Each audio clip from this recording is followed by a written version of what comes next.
Sabarimala case. Sabarimala టెంపుల్లోకి ఎవరైతే మెన్స్ట్రుయేటింగ్ women ఉన్నారో 10 to 50 aged women, 10 to 50 age మధ్యలో ఉన్న ఉమెన్, వీళ్ళని శబరిమల టెంపుల్లోకి అలో చేయరు. ఓకేనా?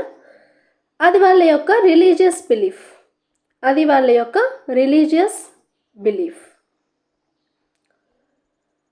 ఆర్టికల్ 14 రైట్ టు ఈక్వాలిటీలో భాగంగా ఉమెన్ని కూడా ఎంటర్ చెయ్యాలి అని కోర్టులో ఎన్నో పిటిషన్స్ అయితే ఫైల్ అయ్యాయి.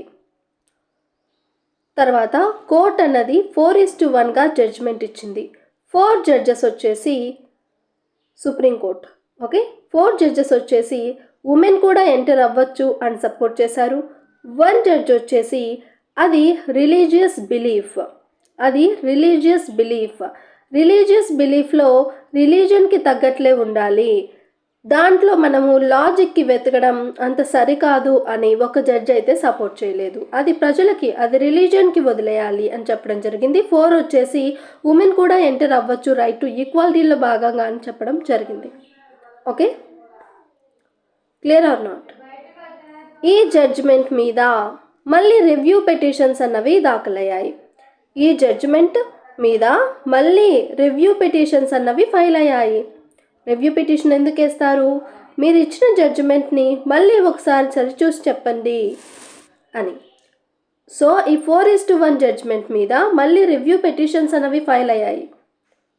ఆ రివ్యూ పిటిషన్నే Sabarimala review petition or the Sabarimala review case. ఈ శబరిమల రివ్యూ కేసులో మరి సుప్రీంకోర్టు మళ్ళీ ఏం చెప్పింది? సుప్రీంకోర్టు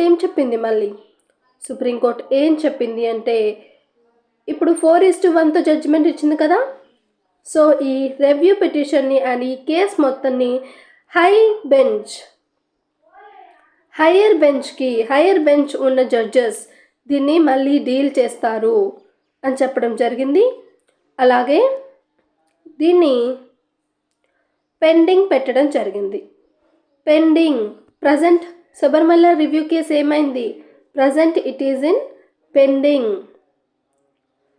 కేసులో ఇది చెప్పారు, రివ్యూ పిటిషన్లో పెండింగ్లో ఉంది. క్లియర్? రైట్.